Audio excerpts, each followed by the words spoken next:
Ibu-ibu yang saya hormati, kalau kita membahas, belajar, memperhatikan, mengkaji tentang ideologi Muhammadiyah itu tidak cukup hanya dalam satu pertemuan.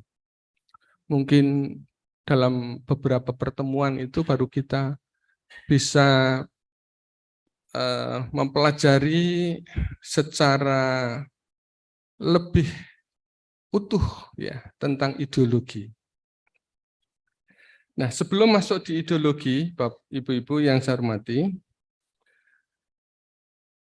kenapa Muhammadiyah lahir di Indonesia? Tentu banyak hal yang menjadi faktor. Ya, faktornya banyak. Di tahun, kita bayangkan Ibu-ibu, tahun 1912, sudah ada yang lahir? 1912, sudah 100, berapa? 14 tahun yang lalu. Ya. Kondisi masyarakat Indonesia itu betul-betul dalam kondisi yang menyedihkan, hina, ya, terhina, karena masih dalam penjajahan Belanda 1912. Apalagi kondisi yang ada di dalam keraton. Nah, keraton itu kan paham-paham ajaran Sunan Kalijogo kan belum tuntas. Animisme, dinamisme itu berkembang subur, ya, sesembahan, tahayul itu berkembang penuh di keraton, termasuk di Yogyakarta, hampir di semua keraton. Saat itu, ibu-ibu, orang Eropa itu sudah bisa membuat pesawat terbang. Pesawat terbang. Orang Indonesia itu kalau berjalan ketemu batu besar, disembah-sembah. Ketemu pohon besar, disembah-sembah. Jadi kondisi Indonesia saat itu memang dalam keadaan yang rapuh, ya, menyedihkan. Gitu. Nah, melihat fenomena ini, Kiai Dahlan kemudian bertafakur. Beberapa waktu yang lalu saya mengikuti pengajian Ramadan pimpinan pusat Muhammadiyah di Jogja. Pimpinan Tarjih menyampaikan bahwa satu-satunya mujahid yang mengaitkan ayat Al-Quran menjadi landasan dasar sebuah organisasi itu hanya Kiai Dahlan. Ibu-ibu, kalau kiai-kiai khos ya dahulu mempelajari Al-Quran itu betul-betul mentadaburi itu utuh, dibaca, dihafal, diartikan, ditafsiri, itu sampai utuh, tidak hanya berhenti di situ, tidak hanya berhenti dibaca, tidak hanya berhenti dihafal, tidak hanya berhenti ditafsiri, ya, tetapi bagaimana ayat itu bisa diamalkan dalam kehidupan nyata. Itu kiai-kiai dahulu, ya. Dan kita bisa melihat Ibu-ibu, Kiai Dahlan itu mempelajari surat Ali Imran ayat 104 ini. Dia kaji, dia pahami. Kemudian dari sebuah ayat ini melahirkan sebuah amal yang luar biasa, yaitu organisasi Muhammadiyah. Tadi sudah dibaca ayatnya. Mari dibaca bersama-sama. Wal takum minkum ummatu yad'una ilal khair wa ya'muruna bil ma'ruf wa yanhauna 'anil munkar wa ulaika humul muflihun. Pesan pengarahan Allah ini wal takum minkum, dan hendaklah ada di antara kamu sekalian, di antara kita semua ini, ummatun yad'una ilal khair, umat atau orang yang menyeru kepada kebajikan.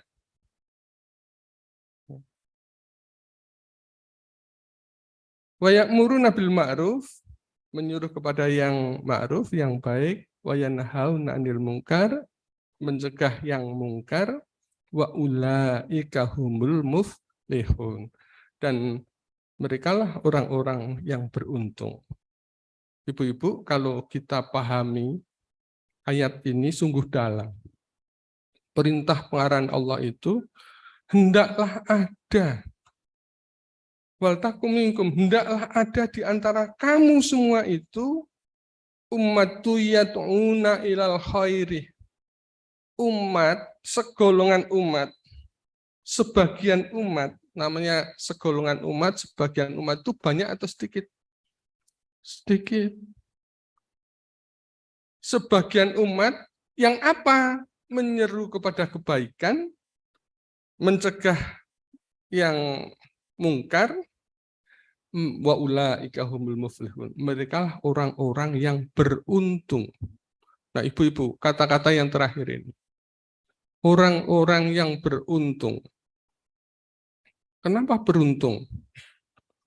Beruntung itu luar biasa. Karena tidak ada sekolah mencari keberuntungan. Tidak ada sekolahnya beruntung itu. Orang beruntung itu dilalah ya. Kalau kita ada pertemuan, kemudian diberikan hadiah, kita dapat hadiah. Orang beruntung. Ya sih? Kita nabung, dilalah ada di situ undian umroh. Kita dapat, itulah orang beruntung. Ada sekolahnya enggak? Enggak ada. Tapi orang beruntung itu memang ya susah dicari, ya. Susah dicari. Maka Allah menjanjikan kalau ada segolongan umat itu yang mau menyeru kepada kebaikan, mencegah kemungkaran, merekalah orang yang beruntung. Ya. Maka Bapak Ibu, setelah direnungkan dalam-dalam, sampun nate mirsani film Sampeng Cerah, sampun ya. Di situ kan sudah jelas dulu ya. Kita kalau melihat itu bagaimana awal beliau mengajarkan ayat ini, mendalami ayat ini ya. Dan juga ayat-ayat yang lain. Kita mendalami surat Al-Asr. Wal asri. Innal insana lafi khusr illal ladzina amanu wa amilus solihati wa tawasau bil haq wa tawasau bis sabr. Mendalami ayat ini Kiai Dahlan ini hampir 8 bulan mengajarkan surat Al-Asr ini. Berulang-ulang diajarkan. Dan akhirnya apa? Akhirnya tumbuh kedisiplinan. Tumbuh jiwa patriotisme. Ya. Tumbuh jiwa memanfaatkan waktu itu dengan sebaik-baiknya. Dan kalau di zaman dulu kemudian tumbuh iuran warga santri itu iuran untuk membeli, dulu ada lapangan asri di Jogja itu. Lapangan asri. Karena di situ tempat untuk berlatih berbagai macam bela diri, kepanduan, dan sebagainya. Lapangan asri. Nah sekarang menjadi medical asri UMJ. Ya. Wal asri. Sesungguhnya manusia dalam keadaan yang rugi. Rugi, kita ini rugi. Ya. Wal asri. Illal ladzina amanu, kecuali orang-orang yang beriman.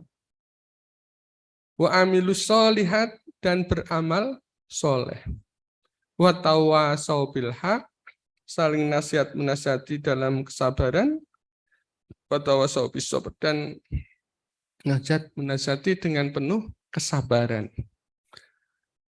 Juga kalau kita lihat sejarah, Kiai Dahlan mengajarkan surat Al-Ma'un hampir 3 bulan mengajarkan surat ini. Kalau Al-Asr itu lebih banyak, karena ini inti dari kehidupan. Surat Al-Ma'un disampaikan Kiai Dahlan itu hampir 3 bulan lamanya. Diulang-ulang. Dan apa hasilnya? Dari sebuah pemahaman, sebuah ayat, itu menghasilkan sebuah amal, yaitu panti-panti asuhan, panti jompo, panti werda, rumah sakit. Itu pengamalan dari sebuah ayat itu. Nah, ibu-ibu yang saya hormati, orang yang beruntung itu kembali kepada apa yang saya sampaikan tadi, wa ulaika humul muflihun.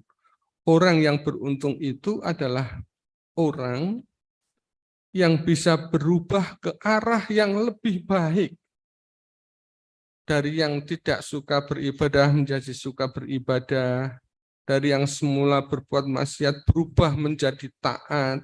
Dari yang tadinya jauh dari Allah menjadi orang yang selalu merasa diperhatikan oleh Allah. Selalu bersyukur.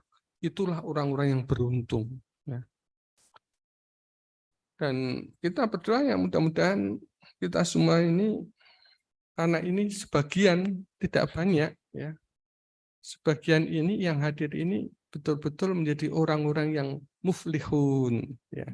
Orang-orang yang beruntung. Orang yang beruntung itu orang yang selalu berusaha, selalu dekat dengan Allah, dan orang-orang yang mau dan patuh mengikuti semua petunjuk-petunjuk Allah yang Allah berikan, maka dipastikan hidupnya akan jauh dari rasa takut dan tiada merasa bersedih hati. Bapak, ibu-ibu yang saya hormati, nah, manusia hidup, kita hidup ini, sesungguhnya sudah sunatullah, hidup manusia itu selalu bermasyarakat. Apakah manusia itu bisa hidup sendiri dalam kehidupan bermasyarakat ini, di dunia ini? Tidak bisa, ya. Karena fitrahnya manusia itu cenderung untuk bermasyarakat. Tetapi karena keterbatasan kemampuan menyebabkan mereka itu tidak mampu mewujudkan tujuan tanpa adanya sebuah kerja sama. Tidak bisa. Ya. Maka hal inilah yang mendasari manusia hidup itu harus bekerja sama. Bekerja sama dalam sebuah wadah yang namanya organisasi. Karena kita nggak bisa hidup sendirian.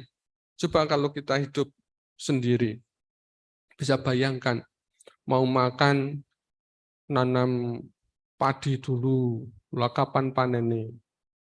Nanam singkong, lah kapan manennya. Mau pakaian, kalau sendirian kan harus nanam pohon bantal dulu. Pohon apa itu? Kapas. Jelas nggak mungkin, ya. Dan berjuang pun kita juga nggak bisa sendirian dalam kondisi sekarang ini. Ibu-ibu yang saya hormati, perlu kita sadari bersama. Hidup di Indonesia sekarang ini, kita itu sungguh berat. Ya. Ibaratnya sekarang Indonesia itu sedang dibombardir, dihancurkan, bukan fisiknya, ya. Karena sekarang itu tidak mungkin invasi militer secara langsung, ya. HAM internasional. Yang dihancurkan itu moralnya, generasi mudanya. Umat Islam Indonesia itu umat terbesar di dunia. Tentu ada pihak-pihak lain yang tidak senang negara ini maju, negara Islam itu maju. Ada pihak-pihak yang tidak senang. Maka generasi mudanya itulah yang dihancurin. Kalau generasi tua kan dibiarkan nanti selesai sendiri, ya. Selesai dengan sendirinya. Tapi generasi muda ini calon penghuni ya, itu yang menentukan tuh angkatan mudanya. Kalau kita melihat berita atau membaca media yang namanya penyelundupan narkoba, itu sekarang sudah luar biasa. Sudah tidak kilo, tidak kintal, tetapi jumlahnya ton. Ditemukan penyelundupan narkoba sebanyak sekian ton. Sekian ton itu yang ditemukan, ibu-ibu. Nah, yang tidak ditemukan itu jauh lebih besar. Narkoba sekarang sudah jelas banyak melanda angkatan muda kita. Bahkan anak-anak kita sudah dirancuni. Permen narkoba, tisu narkoba, sudah gambar diisi narkoba. Untuk apa itu coba? Kalau tidak ingin menghancurkan generasi muda, untuk apa mereka buat seperti itu? Kemudian feminisme, anak-anak pemudinya dirangsang dengan feminisme. Pakaian yang kurang jahitannya itu menjadi mode. Nah, mode itu memang digulirkan, sengaja dihembuskan agar generasi muda kita itu meniru mereka, visionnya meniru mereka. Dan itu sudah kita lihat, ya, berpakaian jilbab, tetapi pakaiannya ketat, ya, macam-macam lah, ya, model-model itu. Kemudian pornografi, ibu-ibu. Indonesia itu nomor 3 di dunia tentang situs pornografi itu. Dan ada rumah produksinya, karena memang banyak peminatnya. Gitu. Kalau pikiran generasi muda kita itu sudah hal-hal yang seperti itu, dia tidak akan fokus memikirkan masa depan, memikirkan umat.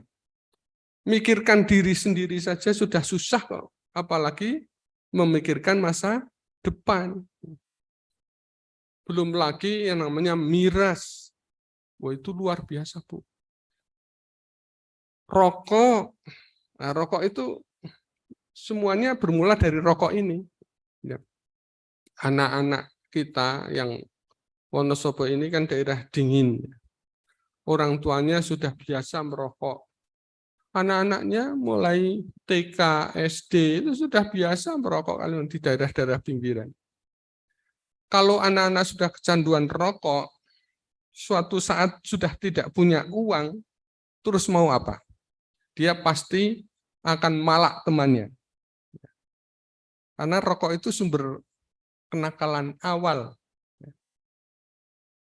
Kalau malak sudah tidak ada, dia akan mencuri untuk merokok. Dan sebagainya. Jadi sudah luar biasa ini. Maka, karena kita tidak mampu dakwah sendirian, ya, tidak mungkin dalam kondisi seperti ini dakwah sendirian itu tidak akan mampu.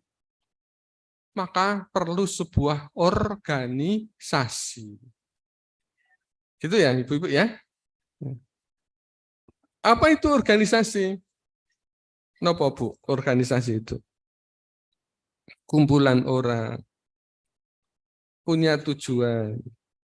Ada 3 hal. Yang satu, sekelompok orang. Ya, sekelompok orang itu mesti lebih dari 1. Sekelompok orang. Yang kedua, ciri yang kedua itu mereka bekerja sama. Ya. Sekelompok orang bekerja sama bareng, bantu-membantu. Untuk apa? Mencapai tujuan yang sama. Itulah organisasi.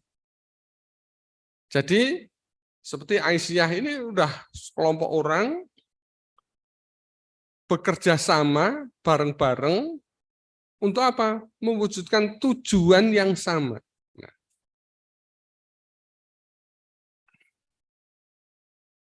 Jadi sekali lagi organisasi itu sekumpulan orang dalam kelompok-kelompok mereka bekerja dan bekerja sama mencapai tujuan.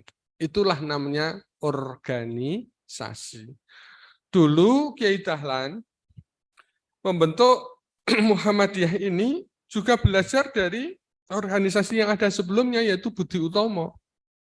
Kiai Dahlan masuk di perkumpulan Budi Utomo, kemudian diajari bagaimana cara mengelola organisasi.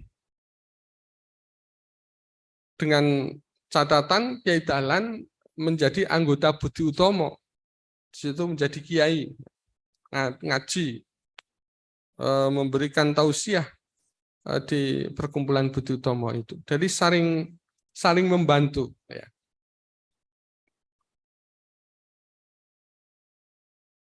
Saya kira ini tidak perlu. Nah,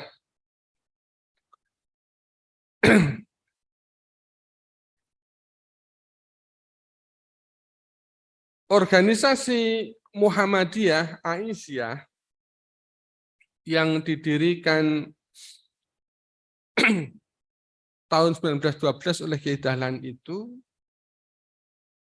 mempunyai anggaran dasar, anggaran rumah tangga. Ya. Ini yang akan menjadi dasar, dan ini awal dari pembicaraan ideologi kita nanti. Karena inti ideologi itu ada di dalam mukadimah anggaran dasar Muhammadiyah.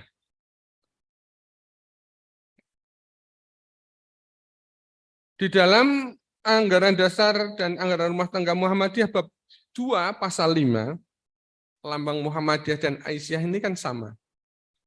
Lambangnya adalah matahari bersinar utama 12. Sinarnya pasti 12. Baik Muhammadiyah maupun Aisyah. Di tengahnya yang Muhammadiyah bertuliskan Muhammadiyah, yang Aisyah bertuliskan Aisyah. Kemudian lingkarannya sama, ya, tulisannya sama, 2 kalimat syahadat. Asyhadu an la ilaha illallah wa asyhadu anna Muhammadar Rasulullah. Nah, lambang ini menjadi satu kekuatan kita. Ya. Ini lambang Muhammadiyah, yang Aisyahnya belum saya tampilkan. Apa sih arti matahari? Ya. Matahari itu merupakan titik pusat dalam tata surya dan merupakan sumber kekuatan semua makhluk hidup di muka bumi ini. Pasti bumi ini kalau tidak ada matahari akan gelap gulita. Tidak akan ada kehidupan. Tidak akan ada kehidupan. Matahari itu sumber kehidupan. Sumber kehidupan. Tanaman tanpa ada sinar matahari layu. Manusia juga kemarin COVID membutuhkan sinar di jam-jam tertentu untuk karing, ya. Kenapa karing? Karena karing itu dia akan mendapatkan vitamin, ya, mendapatkan kekuatan baru. Jika matahari menjadi kekuatan cikal bakal biologis kehidupan, maka Muhammadiyah itu diharapkan dapat menjadi sumber kekuatan spiritual dengan nilai-nilai Islam yang berintikan 2 kalimat syahadat itu. Ya. Jadi matahari itu sebuah makhluk, ya. Nah, kalau ibu-ibu pernah berangkat haji atau umroh, di pintu Ka'bah itu kalau dibuka, di sana ada 2 gambar matahari.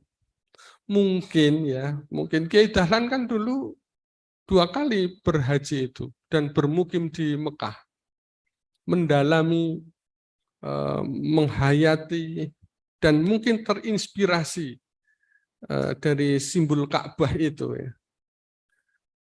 Dari simbol Ka'bah itu. Ada tulisannya tapi bukan Muhammadiyah. Ada tulisannya tapi bukan Muhammadiyah. Muhammad. Kemudian ibu-ibu, 12 sinar matahari yang memancar ke seluruh penjuru itu diibaratkan sebagai tekad dan semangat warga Muhammadiyah Aisyah dalam memperjuangkan Islam, ya, menyebar ke seluruh penjuru bumi. Semangat yang pantang mundur, pantang menyerah, seperti kaum Hawari, yaitu sahabat Nabi Isa yang berjumlah 12. Warna putih pada seluruh gambar matahari itu melambangkan kesucian dan keikhlasan. Warna hijau yang menjadi warna dasar melambangkan kedamaian dan kesejahteraan. Nah, saya kira ini sebagai pengantar ibu-ibu, dan usaha-usaha yang dilakukan Muhammadiyah dan Aisyah sesungguhnya hampir sama. Muhammadiyah hampir di seluruh kehidupan bermasyarakat, Aisyah lebih khusus menangani ibu-ibu, ya, kaum perempuan. Apa usaha yang dilakukan oleh Muhammadiyah dalam mewujudkan amal usaha program kegiatannya?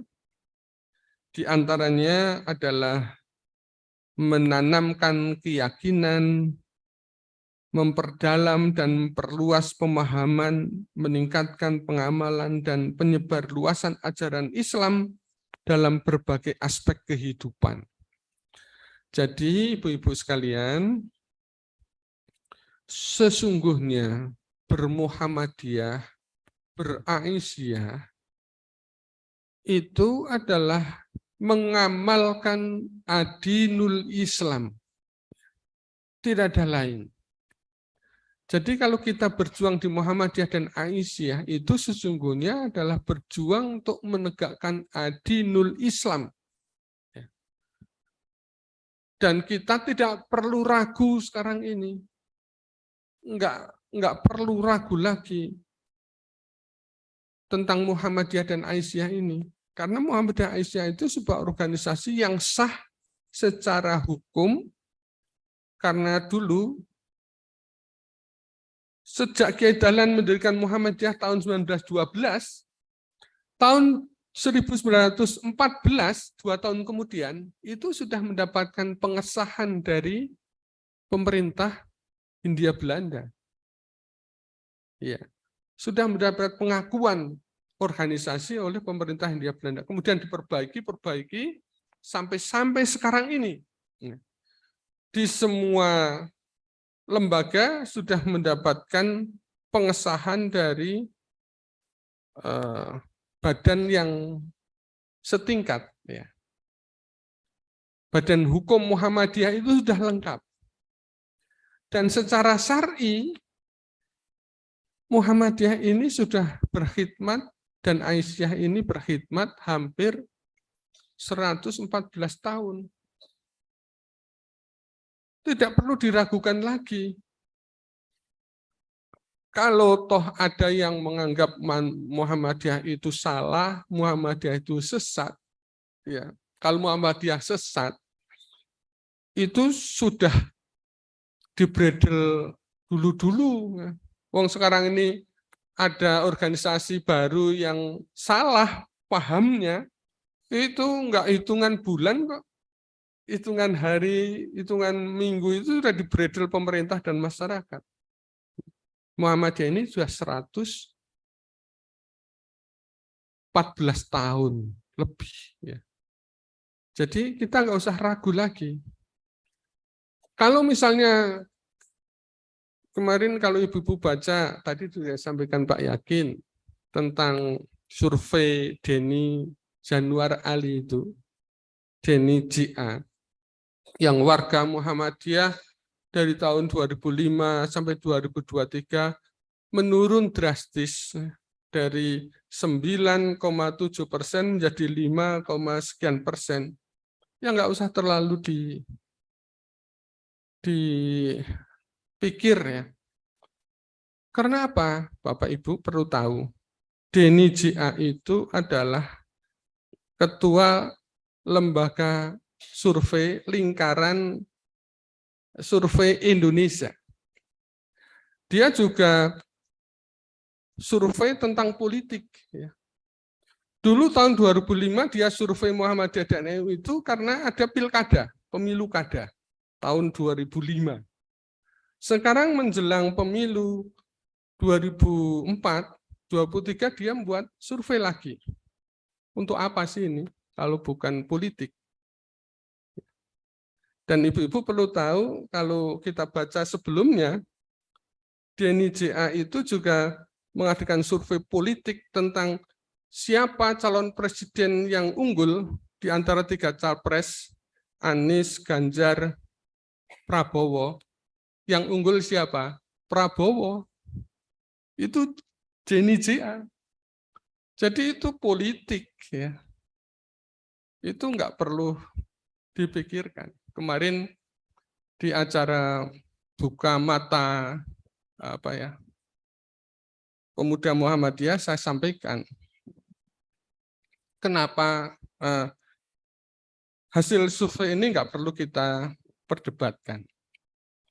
Tetapi mari kita ambil hikmahnya. Kita muhasabah diri, muhasabah.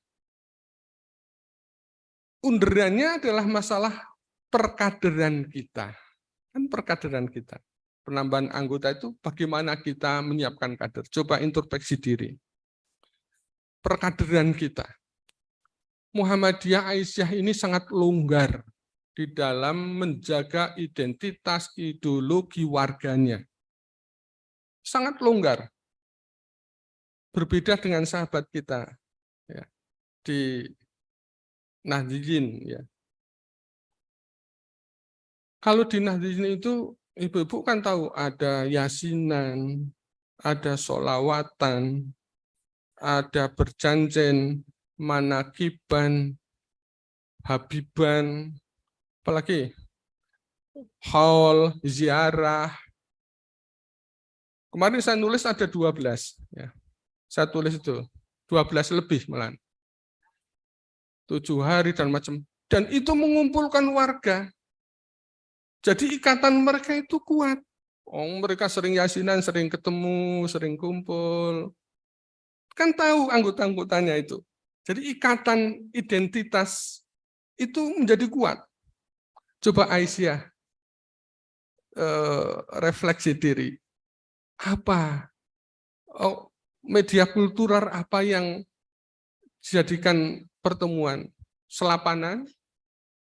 Selapanan itu terus apa lagi? Coba. Kita itu terlalu longgar ya ibu-ibu. Terlalu longgar sehingga kalau ada anggota kita yang pergi mencari tempat baru itu ya sangat wajar. Kita nggak ada ikatan kok. Kurang ada ikatannya. Maka coba munculkan. Ada media-media pertemuan yang rutin yang mengakibatkan kader kita itu akrab. hari-hari besar Islam itu bisa kita manfaatkan. Wong kita mulutan juga nggak apa-apa kok. Boleh kok. Apa tahun baru hijrah itu menjadi media kita. Lah kita mulutan ora ono acara, hari besar Islam ora ono acara, Rajaban ora ono acara. Wah, njur opo? Njur bagaimana kita mengikat warga kita, kader-kader kita? Kan tidak ada tempat ini. Nah ini coba kita refleksi diri. Maka perlu ada media-media kultural yang bisa mengikat warga kita. Upayakan ini, coba dibentuk. Nah ini sudah media yang baik. Al-Kahfinan. Muhammadiyah Yasinan juga boleh kok baca ayat Quran kemudian ditafsirkan. Ya Yasinan Muhammadiyah Yasinan ya boleh. Tapi kan ora ono ini ya. Ora ono. Nah, monggo dibentuk sekarang. Aisyah mempelopori ya dibentuk. Tadi kemarin juga saya sampaikan di Angkatan Muda Muhammadiyah itu coba dibentuk kelompok-kelompok pertemuan-pertemuan kajian kultural yang bisa mengikat kader-kader kita itu.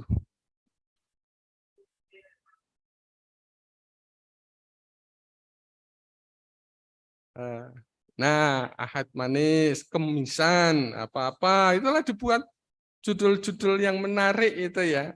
Monggo, ini sebuah upaya.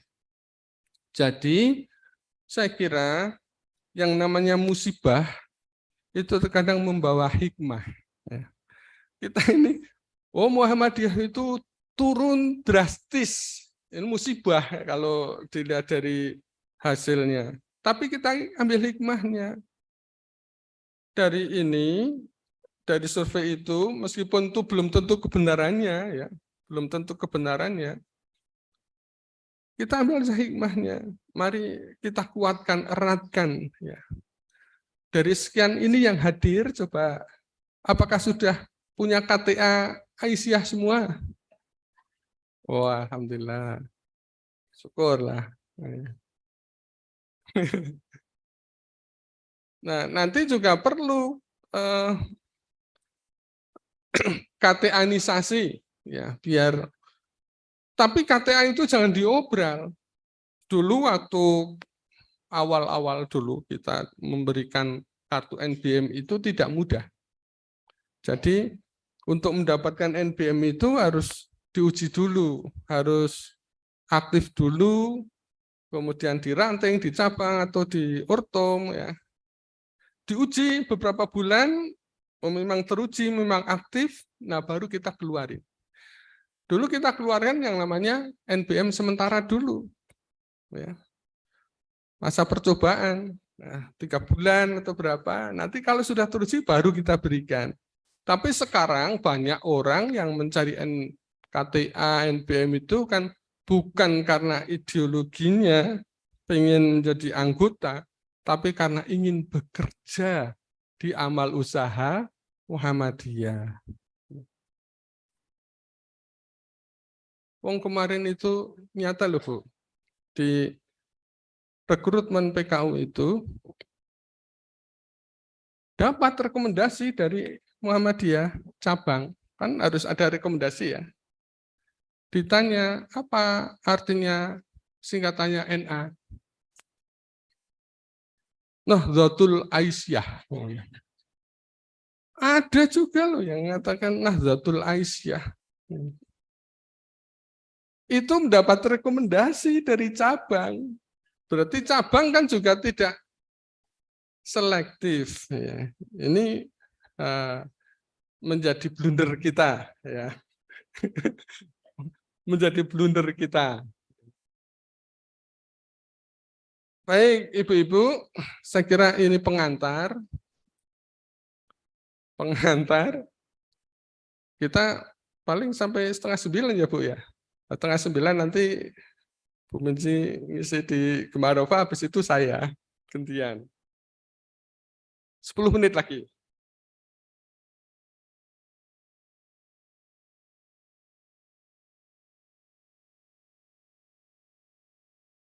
Nah, saya akan mulai ideologi ini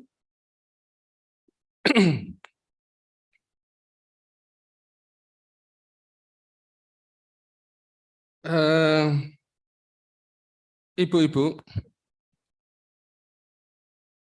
saya menjadi ketua PDM itu tidak serta-merta. Ini saya sampaikan biar menjadi sebuah pelajaran kita bersama. Tetapi kami itu merintis sudah sejak jadi pelajar. Di pelajar di SPG Negeri 2 Jogja dulu saya. Tetapi di dalam kelompok saya menjadi ketua ranting. Kemudian di mahasiswa, di IKIP Muhammadiyah saya menjadi ketua IMM, Komisariat IKIP Muhammadiyah. Setelah lulus dari kuliah tahun 89, kemudian salah satu teman saya dari Wonosobo itu datang ke Jogja, Pak, diminta bantu di Wonosobo. Saya itu belum tahu dulu Wonosobo itu kayak apa, petanya belum tahu. Tapi saya juga menyanggupi aja. Oke, saya tak lihat dulu kayak apa sekolahnya. Saya ke sini naik bis. Kemudian waktu itu kepala sekolahnya Pak Kosim. Pak, saya melihat, saya senang Pak di sini, tapi saya punya tanggung jawab di Jogja. Saya jadi pembimbing di Panti Asuhan Muhammadiyah di Jogja. Oke, besok saya izin ke sana. Nah, kalau zaman dulu tuh kayak gini nih. Jadi itu bukan kita yang mencari pekerjaan ya, tetapi saling membutuhkan. Kepala sekolah itu datang ke Jogja menemui pimpinan panti. Saya diminta untuk mengajar di SMA Muhammadiyah Wonosobo dan diizinkan. Nah, diizinkan itu langsung saat itu juga langsung berangkat, sebelum punya nggak bawa persiapan apa-apa. Saya menginap di rumah Pak Kosim itu hampir 1 minggu lebih di rumahnya, karena belum cari kos, belum macam-macam, langsung dibawa saja dari Jogja itu, ya dicomot itu. Di rumah Pak Kosim itu hampir seminggu lebih, baru saya cari sambil cari kos itu. Saya dapat kos di Kauman Utara, Kauman Selatan. Datang pertama kali saya datang ke Wonosobo itu yang saya cari masjid tuh. Saya cari masjid, saya muter-muter pakai motor dulu, saya bawa motor pertama. Ketemunya Masjid Al-Mansur. Dilalahnya ketemunya Masjid Al-Mansur. Saya sholat berdoa, Robi anzilni munzalam mubarakah wa anta khairul munzilin, seperti doanya Nabi. Tempat ini jadi tempat yang barokah. Tapi betul, setelah itu saya jadi pengasuh di utara Masjid Al-Mansur, menjadi pengasuh panti asuhan. Kemudian ya saya dapat jodoh juga di utaranya Masjid Al-Mansur. Ya. Dapat rumah sekarang, beli rumah, dapat rumah juga di utara masjidnya itu. Berarti mungkin terkabul doa saya itu dulu ya di awal itu. Nah, kemudian di Wonosobo menjadi ketua pimpinan daerah pemuda Muhammadiyah 2 periode. Kemudian sekretaris PDM itu 3 periode. Pernah jadi ketua panti asuhan, dan terakhir menjadi ketua PDM. Jadi ya saya ini kader biologis. Ya. Memang sudah sejak kecil mendapatkan pendidikan Muhammadiyah, dibesarkan di Muhammadiyah. Bapak-bapak, ibu-ibu yang saya hormati, nah sekarang kita masuk materi inti. tentang ideologi Muhammadiyah. Pelan-pelan saja ini, materi ini. Materi ini berat sesungguhnya. Ideologi itu kan berat, ya. Tapi kita ringan-ringan sajalah menanggapinya. Ideologi itu kalau kita lihat asal katanya, ideologi apa? Ideologi itu asalnya dari bahasa Yunani, idios. Ide, artinya ide, gagasan, cita-cita, dan logos, yang berarti ilmu atau logika. Dan kalau secara harfiah, ideologi itu berarti ilmu pengetahuan tentang ide-ide. The science of ideas, idea, ya. Atau ajaran tentang pengertian-pengertian dasar. Hal-hal yang mendasar, itulah namanya ideologi. Kira-kira bisa dipahami enggak ini? Ya. Jadi itu ideologi. Konsepnya dan substansinya, ideologi secara harfiah itu adalah sistem paham atau sekumpulan ide atau gagasan. Tadi sudah kita bahas dari bahasa Yunani idios dan logos yang mengandung arti ilmu tentang ide atau gagasan.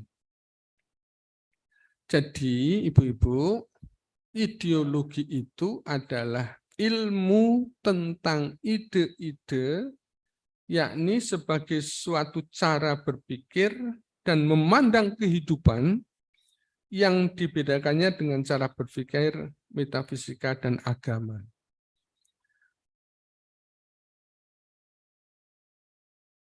Ideologi itu berarti keyakinan hidup, ya, keyakinan hidup yang mencakup tentang pandangan hidup, tujuan hidup, ajaran dan cara yang dipergunakan untuk melaksanakan pandangan hidup dalam mencapai tujuan hidup tersebut.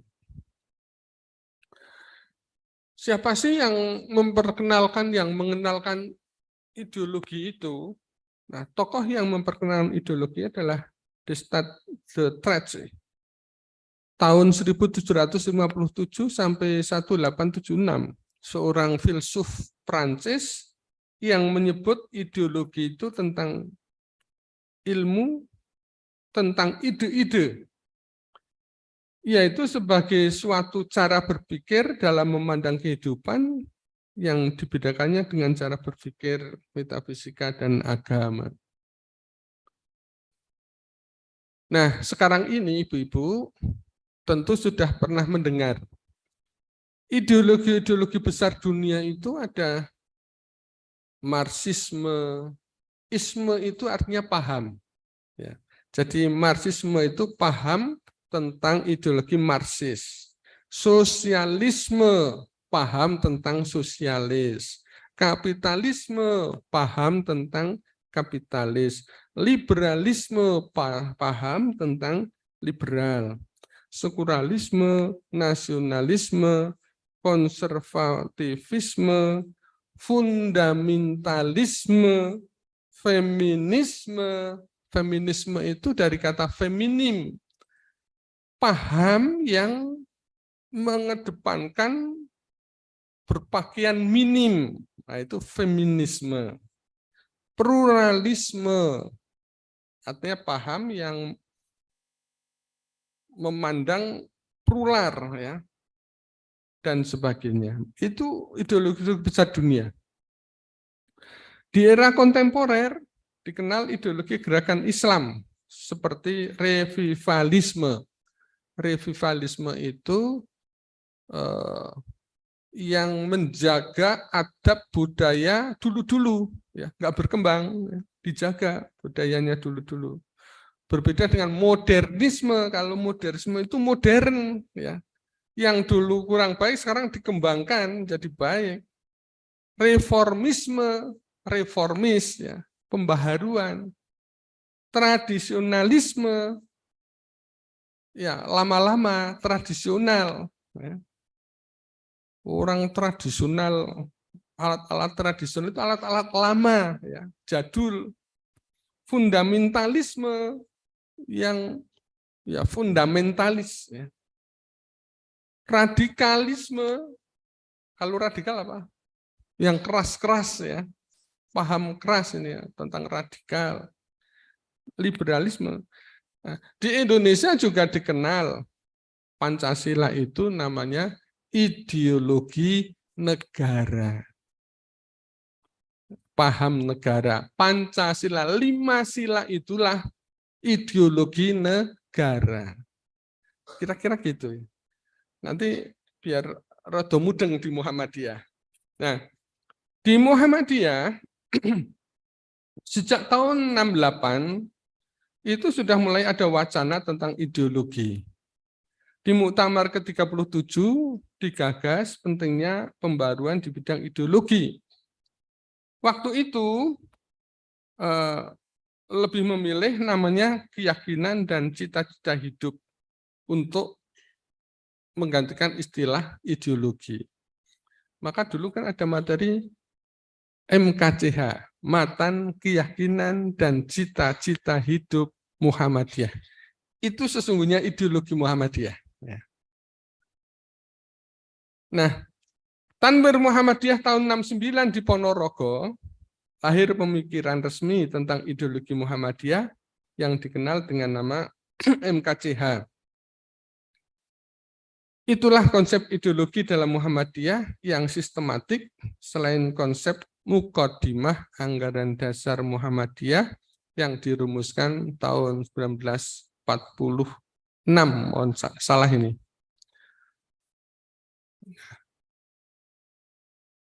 Sebentar lagi. Menurut Bapak Ki Haji Jindar Tamimi, kelahiran Muhammadiyah itu melekat dengan ideologi, yakni ide dan cita-cita tentang Islam yang melekat dalam pemikiran dan spirit gerakan Kiai Dahlan, yaitu ajaran yang secara sistematis dan menyeluruh membahas mengenai gagasan, cara-cara, angan-angan, dan gambaran dalam pemikiran untuk mendapatkan keyakinan mengenai hidup dan kehidupan yang benar dan tepat. Jadi tadi di awal saya sampaikan,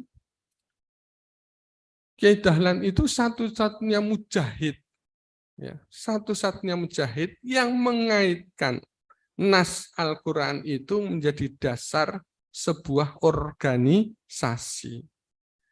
Jadi ini menjadi ideologi kita. Ya. Maka ibu-ibu yang saya hormati, salah satu keputusan Tanwir Muhammadiyah di Jogja tahun 2007 adalah revitalisasi ideologi Muhammadiyah yang dirasakan kondisi internal Muhammadiyah itu ada masalah yang bersifat ideologis. Nah, saat itu kan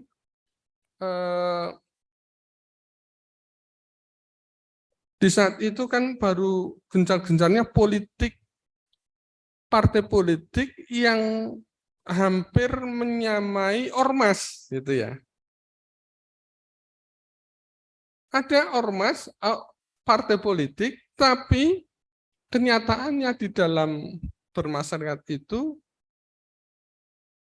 perengennya, penyebarannya seperti ormas.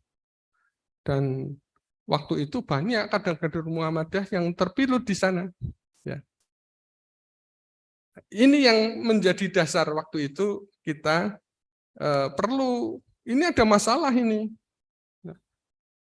Dan mereka itu, salah satu cirinya, bekerja di lembaga Muhammadiyah, tapi tidak mau mengikuti aturan-aturan yang ada di dalam Muhammadiyah.